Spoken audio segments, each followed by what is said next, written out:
Angkor Wat in Cambodia, an unusual but very spectacular backdrop for a tennis match, which just a few years ago would have been unthinkable. Historically, this is where King Jayavarman VII used to come and see all the games and the wrestling and the elephant pulling and so on and so forth. And to be here today, it's quite symbolic for the Tennis Federation of Cambodia. The match was to launch a new grassroots tennis program and announce the signing of Cambodia's new tennis ambassador, the former doubles world #1 Leander Paes of India.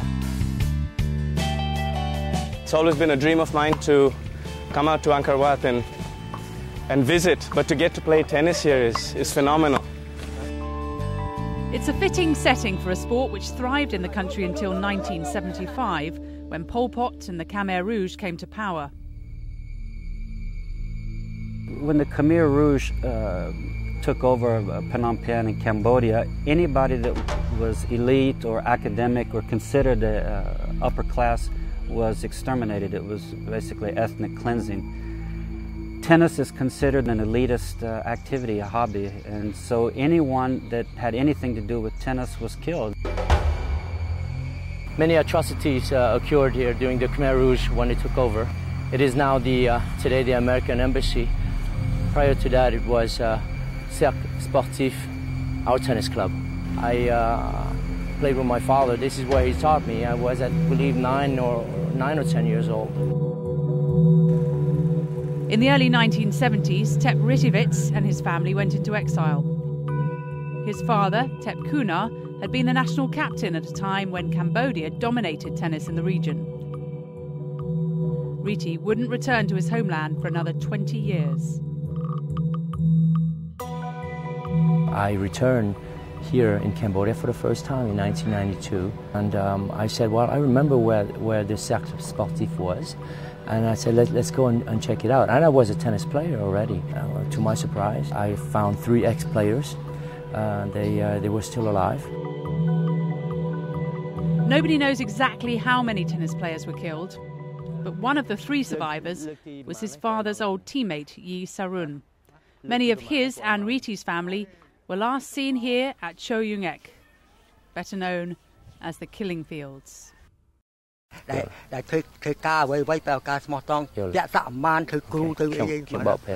He had to hide from his identity because he was a tennis player, but he was working in the army as well. So he destroyed, obviously, in 1975 all his ID cards, all his trophies, everything else. It's interesting because they said, "You look like a sports guy.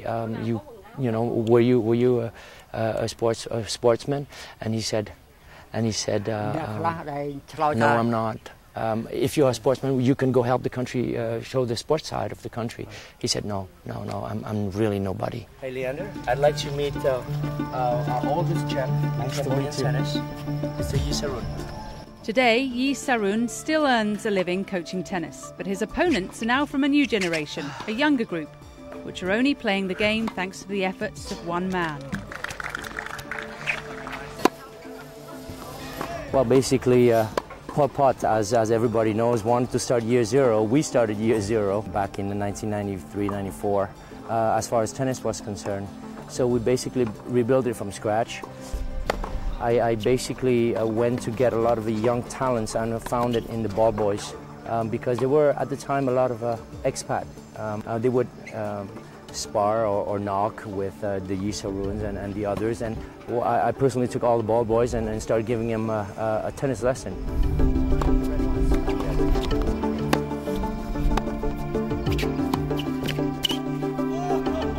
With the help of the ITF, Riti embarked on a programme to introduce mini-tennis into schools and eventually establish a national training centre. It was a painful process, it was difficult. We had no equipment, we had no money to do this. But we had one thing, we had this determination from my part and also from the kids. They wanted a better place in the sun. At the beginning it was a little bit difficult with the parents. They didn't have an education on what we were trying to do, and now the parents understand that the Tennis Federation, we're trying to have a connection with the kids and trying to teach them something good that it could be very good for them for the whole life. In 1997, Cambodia entered its first international competition, the Southeast Asian Games in Jakarta. They failed to win a single game. 10 years later, at the same tournament, it was a different story. That day, everything changed. Everything changed for Cambodian tennis. Everything changed for our players, and mostly everything changed for me. Against all odds, Cambodia's Tan Naisan won a bronze medal. 2 years later, he would repeat that feat.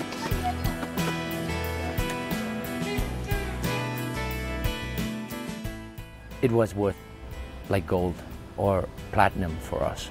I had no more voice. Everybody was cheering. Most of the people were crying. Our player was delirious.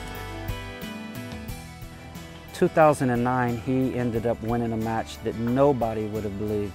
It was almost destiny for Cambodia to be able to come back and repeat and get another bronze medal, and the emotion just overwhelms you. In 2012, Cambodia will re-enter the Davis Cup, and these players will finally follow in the footsteps of the likes of Tep Rithivit and Yi Sarun. It marks an amazing turnaround for the country and the game, and the final realisation of one man's dream.